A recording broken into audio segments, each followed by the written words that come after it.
Do you ever feel like you want to watch a gold record run on my channel, but it's just way too long? 40, 50 minutes usually, right? Like uncut content, yay. I mean, can be fun if you want to check out how it went and every single decision that was made, right? But let's be honest, sometimes you just don't have that time, and it would just be better to have a shorter version. Well, here's one. It is a gold record run, 22.3k gold. It was just 500 shy of my record. It was a very sad day for me because I did a run with 22.7k and 22.3k, and 22.8k is currently the highest run that exists. So yes, as you can see, we just skip a lot through the levels and you can see all the upgrades that I get, just that you know the order. And roughly every 22 levels or so I will show off the stats that I currently have, so you're not missing out on anything. Here we have the duplicator. That is actually a very nice choice. Oh yeah, I was thinking because I was playing a lot of other challenges and I couldn't use duplicator there, so I wasn't sure if I can use it. And there is the crown pickup at level 13. That is not bad. I mean, if you look at our items right now, the economy upgrades, we are doing really good. Like, if you keep in mind that level 2 and 3 are no items, like you can't get items. Maybe there's a super low chance because someone said they did get an item once. I can't remember a time where I saw it probably happened and I just didn't notice it. But you also need to get Clover Crown or Stone Mask, right? That's what you want to have. Level 5 then is usually the time where you can start picking them up, but it's unlikely. But hey, how about we just take a close look at what I have so far at level 22. So we have 5 clovers, we have 3 crowns, no, 1 crown, sorry, it's only 1 crown, 3 stone masks, and we have 5 items, just 1 more and I can finally pick up the empty tome, which will help us clear out these enemies a bit faster. And overall what we are looking at right now is a very satisfying wave because, well, you level up quite quickly, and I decided the minute 9 wave, I'll just keep that in entirely because this is always my favorite part. You just mow through the enemies, you gain a ton of experience, you level up a lot, and it just feels so satisfying, you know. Especially if you struggle with killing the enemies and constantly lose health. I mean, I'm still losing health, you know, but it's just so satisfying to hear the bling, bling, bling, bling, bling, bling, bling, bling all the time. Well, so how's this run going? Overall, really good. Usually you would be at 210% luck right now with our level and the 50% clover, but we are 220%, which means we actually did pick up a clover from the ground. Go me. That is really good. Since I know that X-Dash gains 10% luck per 10 levels, it has been way less exciting to check out my luck numbers and seeing they went up a lot, because in the past I used to think, hey, I got random clovers from the ground, but no, reality is it's just as passive, you know. But that means we got 1 clover here. Was very careful about not walking into the candle over there, and it paid off because there's a cross on the ground. And now we're just upgrading everything that I can. Pretty much economy upgrades, which means crown, is my main focus over anything else. And here we can see another stat check at level 46. Everything is maxed out. X is only 1 level away from being maxed out. And that means I can upgrade it. It's really early in the game, so that's amazing. Cross is kind of far away. Would have wished some levels of the Ebony Wings went into the cross instead. Maybe also some of the garlic, but nah, garlic is fine. Here I had to make a sad decision. I wanted to get the X, but I decided to go for the tiramisu because it also means, well, first of all, I lock in an item that seems to be more rare, so I don't want to gamble on not receiving it later on. But it also means I can just pick up the empty tome, you know. And from here on out, it's pretty much like, yeah, it's not that amazing. I accidentally walked into this, by the way, but hey, Glück im Unglück, you know, luck in bad luck. We got an amazing chest there, triple chest. Gave us the final level of the scythe. We can upgrade it now. Gave us a garlic and gave us an empty tome. That's pretty much what I can wish for. Maybe instead of the garlic, a cross would have been better, but honestly, it's fine. But yeah, we will just skip forward. Here's the upgrade for the cross.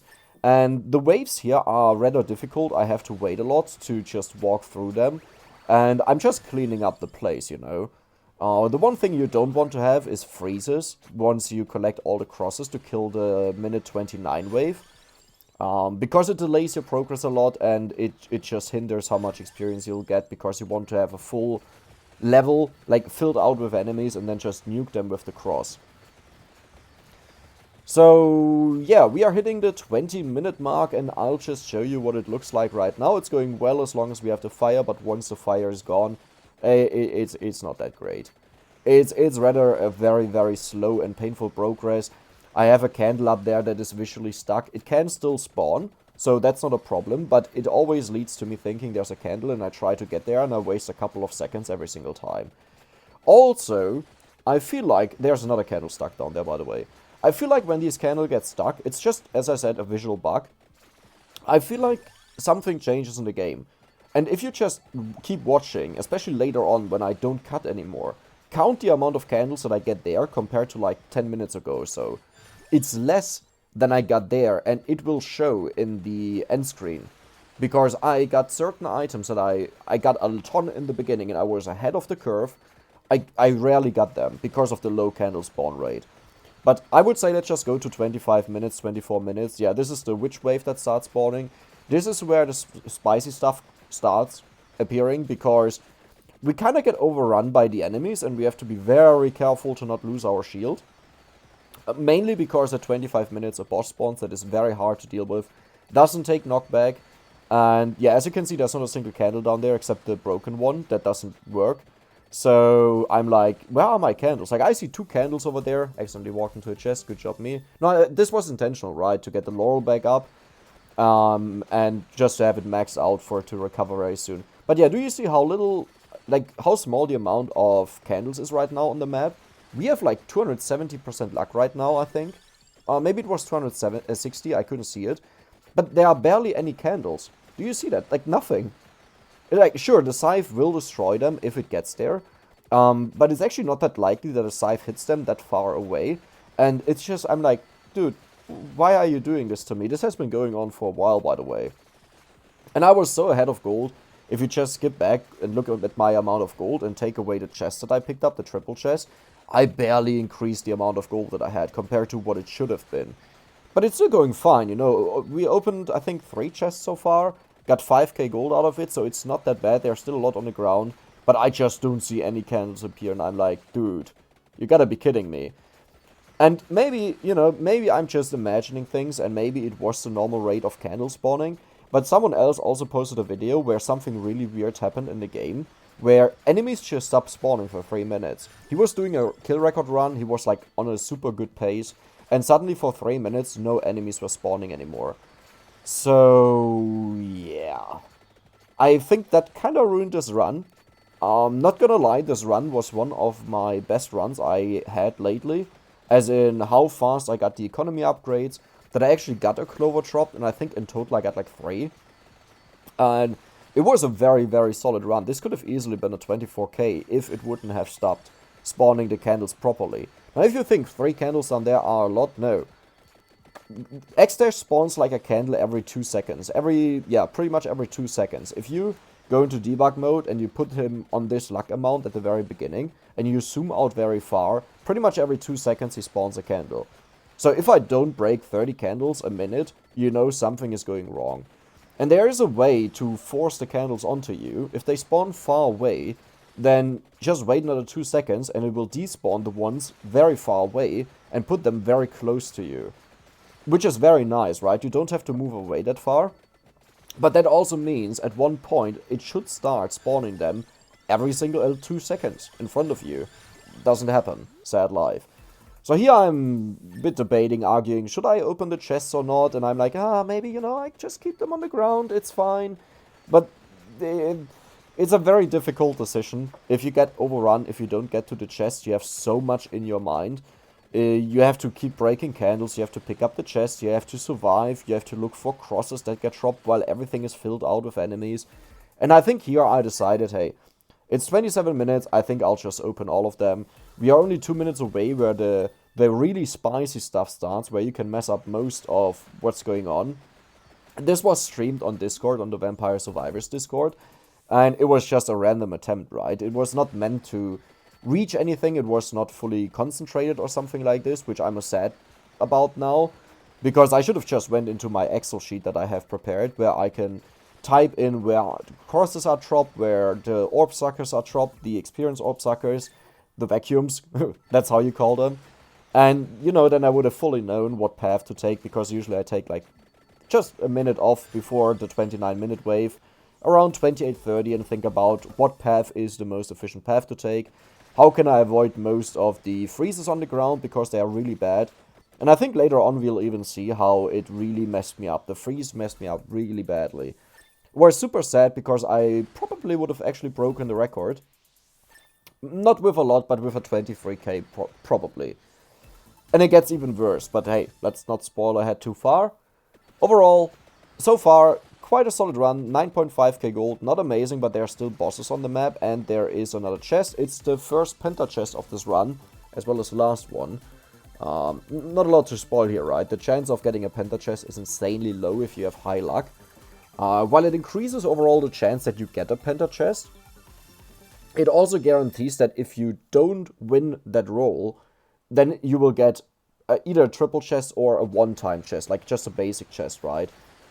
Just in case you didn't notice, or if you forgot, the game gives each chest a value of what it's supposed to be. So, for example, I think the boss at 25 minutes is supposed to be a Penta chest always. But when you open the chest, the game makes 3 rolls, and if one succeeds, it just stops and takes that. The first roll is for a Penta chest, insanely low chance, even with high luck, it's still very low. And if that fails, it continues to the second roll, where it checks for a triple chest, which is decently likely, you know, it's around 30-40% for the amount of luck that we have. Overall, just talking about all the chests in the game combined. And then the last roll happens, which once you have 100% luck, it will always succeed, because I think the lowest amount it can have on the basic chest is 50%. Times 2, because of 100% luck, is then just 100%, right? But that means if you fail the roll on the Penta chest and the triple chest, then that chest that is supposed to be a Penta chest will just be a basic chest. And that's pretty much, that dumbs it down why I have so little Penta chests despite having so much luck. While others just get 2 or 3 Penta chests, right, in normal runs. Okay, I had a run recently where I got 5 Penta chests. I mean, that's just something completely else. I was still mad because all of them were low rolls. I think the highest one was like in the 700s. And there I accidentally picked up a cross. That was really sad, but no, it was intentional, yeah. But as you can see, they are frozen, and now you'll notice there are some issues that start happening. Because I think what I do is I wait. No, I just take up the cross and walk into them. Yeah, I missed the cross, so I have to walk back, go back up again. Horrible hit. Horrible hit. There's a chest, there's another cross, so this is a perfect hit here, by the way. This is what you want. This is easily 20 levels, that single cross there. Necklace, rosary, whatever it's called. There's another one, and this is probably more like 15 levels, it was not that amazing. I think the cross kills outside of your screen area, like just everything that is loaded right now. So you really want to have a huge amount of creeps in front of you. And now I'm a bit stuck, there are still 2 more crosses, but as you notice, we are 20 seconds away from the end.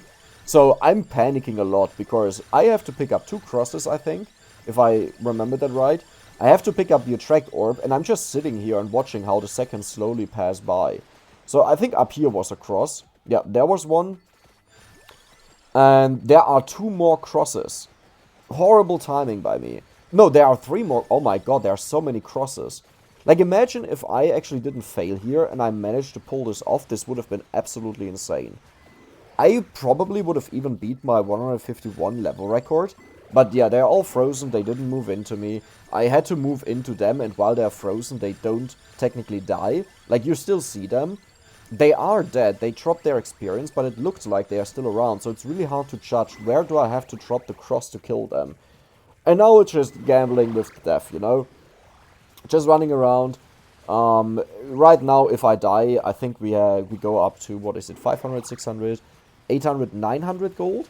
So 2,700, which would be 21k gold, and at this point it's just collecting stuff. And just count how many gold bags I get worth 300 gold, okay? Which is lucky, but then remove this amount from the final total that we'll have, and you'll notice what I meant with these candles getting stuck, just obliterating. Oh, thank you for the luck there. That was horrible. But yeah, the candles getting stuck, obliterating their spawn rate, which it felt like, will show in the end screen. So let's just see. I think I get a couple of 300 gold bags here. there's not that much exciting stuff that I can talk about this, except, hey, let's hope that I can somehow freeze to death. I'm going off of a, like, muscle memory timer, internal timer, where I try to memorize, hey, there's one gold bag, by the way, one. Might have already picked one up, but only count the ones that now dropped out of candles, not the ones that were already on the ground. Still, might have happened that one came out and I didn't notice. Because we have 18,700 gold. I'm actually not sure. No, I think we only picked up one. But yeah, for me it's just like an internal counter. There's a second one. I try to do, and whenever I notice he should be unfrozen, I start walking the opposite direction as you saw there. And it just perfectly froze both of them. Now one of them was lucky, because I only remembered one of them will be unfrozen, but it worked perfectly, and here again. And yeah. It looks like, yeah, I picked up 2 gold bags so far. There I kept walking because I know they'll be unfrozen in a second. It's not perfect yet, you know. And I'm not really good at freezing to death. I shouldn't have picked that up here, by the way. They both got hit by the clock lancet and that was just a waste. I should have waited like at least until now, if not later. But yeah, I'm trying to position myself to freeze them immediately. Failed horribly. And that is pretty much endgame. Once your shield is gone, it takes too long to recover. And even if you die, you need to have a very lucky hit that freezes all of them and gives you enough time to recharge a shield. And as you might notice, I always get to freeze one and then it takes too long to freeze the others and I just keep dying and dying and dying and dying. So it's pretty much over. And right now I'm at 19k gold, so the expectation is at the end of this I'll be at... Wait, 19k? Oh, I still get... Yeah, 19k plus 2.7k. Right? Because we end up on 900 times 3 is 2.7. Yeah. No, wait, that doesn't make any sense. Well, whatever happened, as you can see, I only got 14 of these gold bags, which is insanely bad. Given how good this run was and how much I got early on, it's insanely sad to only get 14 of them. In a way worse run, where I got them way later. And if you subtract the 2 that we got, it's only 12, right, that I got within the run. That's a horrible value. Again, like a worse run that was going well was 17 if I had that easy break of the record. But that was it. I hope you enjoyed it. See you next time, and I'm out.